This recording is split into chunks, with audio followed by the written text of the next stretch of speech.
कि फलां की शादी में देखी थी कैसी थी, का बाल बड़े लंबे थे। अब्बा एक ही झपट पड़ी, अभी तक दिमाग से नहीं निकल रही है। बेटे ये इश्क नहीं, ये बीमारी लग गई है, अपने दिमाग का इलाज करा। कई बार भूत भी देखने में खूबसूरत नजर आया करते हैं। और रह गई माज़अल्लाह शादी की बात, तो वहां तो देखो ऐसे ऐसे मैकअप और बेगैरतियां कि शर्म आया करती है।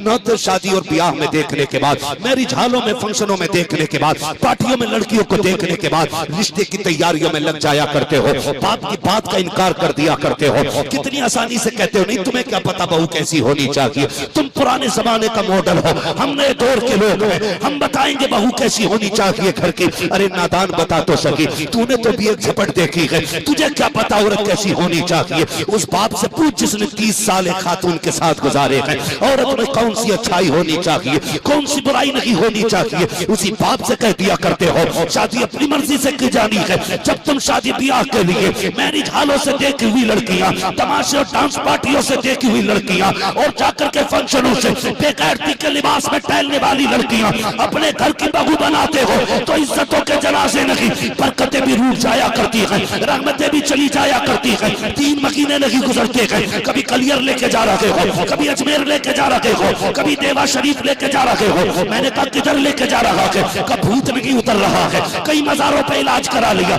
नादान ये भूत नहीं आया है, ये पूरी भूतनी है। भूत उसका उतरता है जिस पे आया करता है, जो खुद भूतनी होती है उसका इलाज नहीं होता है। इलाज तुझे शादी से पहले करना था। कौन सा इलाज कि तू अपनी जिंदगी के लिए किसी पार्टी से लड़की का इंतखाब न करता, सजदे के मुसल्लों से तू लड़की का इंतखाब करता, पारसा घरानों से इंतखाब करता, हुस्न कैसा भी होता, इबादत गुजार लड़की लाता, तेरा घर भी महक जाता, तेरी नस्लें भी महक जाती। नारे तकबीर, नारे रिसालत, मसलके आला हजरत अल्लामा मुफ्ती हम्माद रजा साहब क़िबला।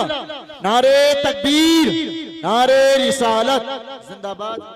तवज्जो है आप लोगों को? तो बंदा लगा पड़ा भाई उसी में, फोटो दे के हो गई शादी।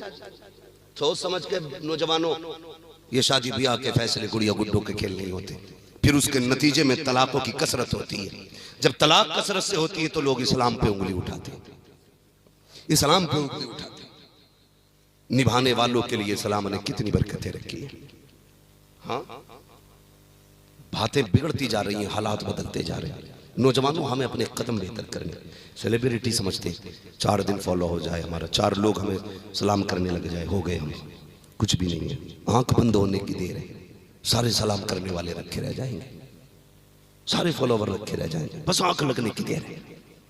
धक्का देने दो मौत को एक, देखना सब कुछ छीन लिया जाता है, नाम पहचान निशानियां सारी खत्म।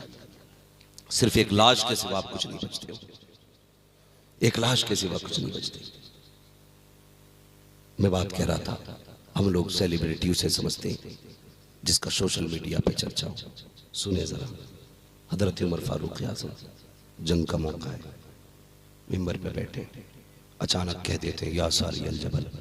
ये जुमला आपकी जबान से निकला, सारे लोग हैरत में पड़ जाते हैं। उमर मस्जिद में और सारिया जंग में है, सारिया जंग में है। भाई ये क्या हुआ अचानक?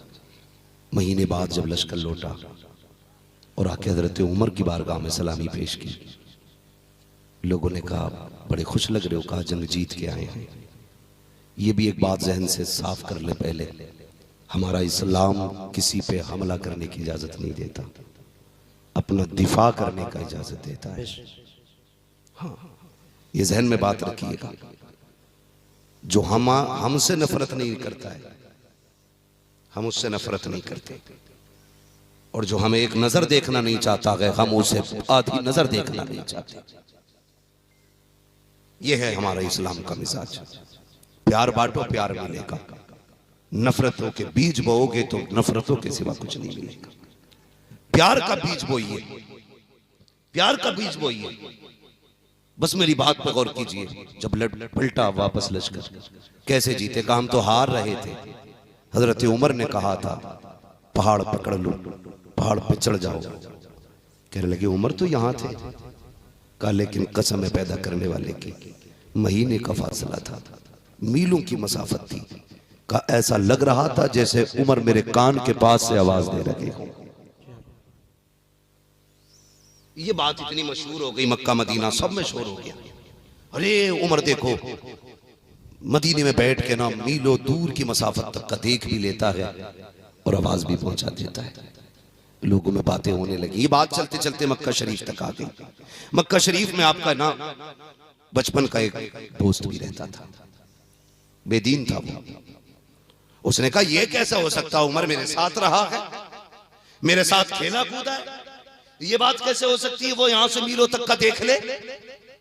आया हम भी जाके पता करें। मक्का शरीफ से आया दौड़ा दौड़ा मदीना। उमर कहां मिलेंगे, उमर कहां है? लोगों ने कहा लहजा नीचा कर, उमर अमीरुल मोमिनीन है।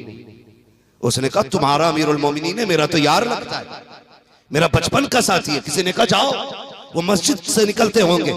गया मस्जिद से, हजरत उमर निकल रहे थे। इसने हाथ पकड़ा, कहने लगा यार उमर एक बात बता, जो मैंने सुना है वो सच है? कहा क्या? कहा मैंने सुना है कि तू यहां बैठे बैठे महीनों की मसाफत की दूरी कभी देख लेता है और वहां तक तेरी आवाज भी चली जाती है।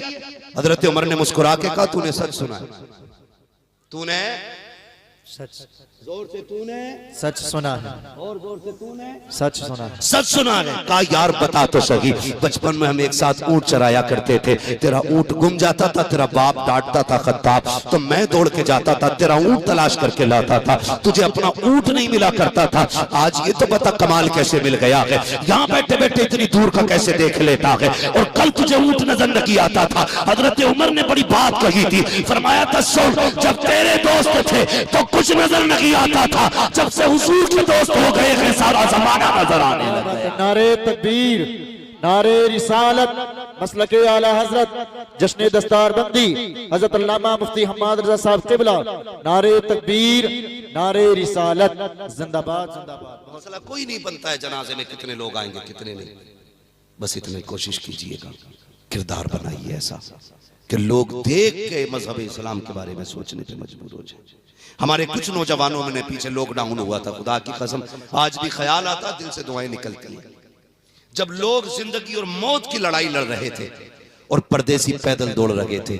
हम जानते हैं, हमने देखा कितने कलमा पढ़ने वाले रोडों पे खड़े होकर के जान की फिक्र किए बगैर भूखों को खाना खिला रहे थे, प्यासों को पानी पिला रहे थे, और वह किरदार अदा करके दिखाया था कि रहती दुनिया तक उनकी मिसाल नहीं मिल सकती है।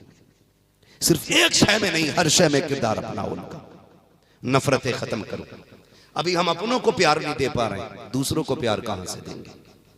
ये दीवारें क्यों उठ रही हैं? इसलिए कि मैं नहीं चाहता मेरे पैर की करवट में किसी का पैर आए, मैं नहीं चाहता मेरे बगल में कोई खड़ा हो, मैं नहीं चाहता कोई मेरे मुकाबले में आए। ओ यार जिंदगी गुजर जानी है, नहीं बचनी। कोई 60 साल में मरेगा, कोई 70 में, कोई 100 में, कोई 110 में। जाना सभी को है, जाना सभी को है।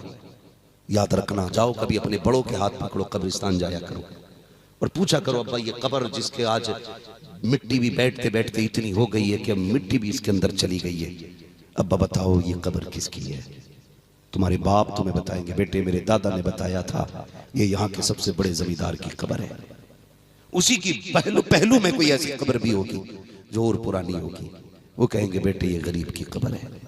फिर देखना कब्रिस्तान में अमीरी गरीबी का फर्क खत्म है, सबको उसी मिट्टी में लेटना है, एक ही जगह में कब्रें बननी है। ये झगड़े बस कब तक हैं? जब तक आपके जिस्म में दम है तब तक के झगड़े, लेकिन हिसाब सबको देना पड़ेगा, हिसाब देना पड़ेगा। ये जो रोडों पे दीवारें बनाती हमने, यहां से मेरी बिरादरी निकलेगी, कोई और नहीं निकलेगा। आने वाली नस्लों को क्या पैगाम देना चाहते हैं? पहले ये दीवारें घर में खड़ी होना शुरू हुई, घर के घर हुए बने, अब ये घर से निकल करके आ गई, फिर मोहल्लों में तकसीम हो गए हम। अब रास्ते भी बंटने लग गए हमारे कि इस रास्ते पे हम नहीं चलेंगे, तुम चलोगे। इसी फर्क को मिटाने के लिए मेरा नबी आया और हमने फिर से वही फर्क खड़े कर दिए। फिर डॉक्टर इकबाल का ये शेर सुनिए, यूं तो सैयद भी हो, मिर्जा भी हो, अफगान भी हो, तुम सभी कुछ हो, बताओ कि मुसलमान भी हो। क्या इस्लाम का यही तकाजा है? मुझे बताया जाए। वो लोग जो नाक की लड़ाई करते हैं, जब दम निकलने लगता है ना तो कोई फातिहा पढ़ने वाला नहीं होता जनाजे पे। कितने बड़े अक्लमंद बने हम। बेटे से कह रहा हॉस्पिटल बनाना जरूर, एक ने कहा बेटे को इसलिए डॉक्टर बनाया ताकि बुढ़ापे में इलाज अच्छा हो जाए। एक ने कहा मैं इंजीनियर बनाऊंगा, एक ने कहा वकील बनाऊंगा। कहा क्योंकि पूरे मोहल्ले से परेशान हूँ, इतने मुकदमे गए, बेटा अपना वकील होगा ना सबको एक तरफ से देख लेगा। यार तुमने दुनिया संवारने के लिए डॉक्टर बनाया, वकील बनाया, अपनी दुनिया को संवारने के लिए इंजीनियर बनाया, क्या कि अच्छा होता आखिरत संवारने के लिए एक मुस्तफा के दीन का सिपाही बना दिया होता, एक बेटे को आशिक रसूल बना दिया होता। इस तंग नजरी के आलम में हालात तो देखिए हमारे, हम कितने गरीब होते जा रहे हैं, इतने गरीब हैं सांसें अटकने लगती हैं। एक बच्चे को गिलास का पानी दिया जाता है, जा बेटे हाफिज जी से दम करा के ला, बच्चा दौड़ के जाता है, जाके कहता अल्लामा अखलाक साहब तो पानी पे दम कर दीजिए। कहा किस लिए? कहा मेरे बाप का दम नहीं निकल रहा है। अल्लाह अकबर, पानी पे दम किया जा रहा है लेकिन तत्ती बंद हो चुकी है, अब पानी भी पिलाए तो पिलाए कैसे? हलक के नीचे पानी तक नहीं जा रहा है। और यार ऐसी बेबसी की मौत मरने से बेहतर है एक बेटे को कुरान का कारी बना लो ताकि अगर सांसें अटकने लगे तो किसी के पास गिलास लेके ना जाना पड़े, फाता के लिए दौड़ना ना पड़े। तेरा की बेटा तेरे सरगाने खड़े होकर के कभी यासीन पढ़ना शुरू करे, कभी रहमान की तिलावत करे, खुदा की कसम इधर तिलावत होती जाएगी उधर तेरे ऊपर खुदा की रहमतों की बारिश होती जाए। नारे तकबीर, नारे रिसालत, नारे रिसालत। हजरत अल्लामा मुफ्ती हम्माद रजा साहब क़िबला, नारे तकबीर, नारे रिसालत। जो तैयारी हमें करनी थी हम कर ही नहीं पाए। और ये झगड़े अल्लाह का फजल है, उलमा में नहीं। जो इल्म वाले लोग होते हैं वो ये लड़ाइयां नहीं लड़ते, इसलिए निकलिए इन लड़ाइयों से। काबिलियत, दौलत, शान और शौकत ये सारी अपनी जगह है, हुजूर की गुलामी अपनी जगह है। मेरे हुजूर ने दीन दिया, अखलाक दिए, दुनिया में रहने सहने का तरीका सिखाया, लेकिन हमने सब कुछ भुला दिया। तरीक़े मुस्तफ़ा को छोड़ नाके वजह बर्बादी, इसी से कौम दुनिया में हुई बेइक़्तिदार अपनी। हमें करनी है शहनशाही पतहा की रजा जोई, वो अपने हो गए तो रहमत परवरदिगार अपनी। और तंग नजरी हमारी देखे, बुरा ना मानिएगा, सिर्फ नियत का फेर है, नियत का। मस्जिद में जाके बैठ रहा अगली सफ में, पंखे के लिए भी लड़ाई मार दी। एक जगह गोली चल गई हजरत, नमाजी पटक दिया, एक मकतूल भी नमाजी, कातिल भी नमाजी। क्या सजदे हैं हमारे, सोचें यार क्या सजदे हैं हमारे। मस्जिद में जाके बैठ के कह रहे आप बता दिया उसे बुद्धा को देख लूंगा मैं निकल के। ये इबादत है हमारी। अल्लाह कहता सुन, तू मेरी मस्जिद में आके लाख सजदे कर, तूने कपड़े भी सफेद पहन लिए, गुस्ल भी 6-6 बार कर लिया, लेकिन अगर दिल साफ नहीं है तो फिर कुछ भी साफ नहीं है। ये जो कीना रख रखा है ना इसके अंदर, पहले इसे धोना पड़ेगा। जब तक बुग़्ज़ो हसद का जनाजा नहीं निकलेगा ना तब तक हम कुछ नहीं कर पाएंगे। तो मस्जिद में बैठ रहा तो पंखा, एक साहब नमाज पढ़ने चले, दूसरे ने बंद कर दिया। एक कह रहा तूने क्यों बंद करा? बोले तेरे बाप का क्या? उसने कहा पंखा मैंने लगवाया था। ये घटिया सोचे हमारी, आज की बातें हो गई। कह रहा बड़ा मुश्किल है मस्जिद में रुकना बिना पंखे के। आज तो कालीन है, पंखे हैं, टंकी है, टोटी है, हवा है। पूछ कभी बिलाल से सजदे कैसे होते थे। एक जमाने तक मस्जिद नबवी की छत ऐसी रही कि धूप भी छन के गिरा करती, लोगों ने भीग के सजदे किए, लेकिन कभी उन्होंने ये नहीं कहा कि मजा नहीं आएगा। वजह क्या है? क्यों इबादत में मजा नहीं आया? दिमाग इबादत में नहीं है, दिमाग तो पंखे पे लगा है। हाँ, दिमाग पंखे पे लगा, नमाज में बंद हो जाए, नियत तोड़ के कहता किन्ने करावे। ये इबादत है हमारी। बदलो यार अपने रंग। जब इबादत भी किया करो ना तो ऐसे यार, कभी कभी ऑफिस भी जाना पड़ता है ना, डीएम एसडीएम के यहाँ पे भी कभी जाना पड़ता है हम लोगों को।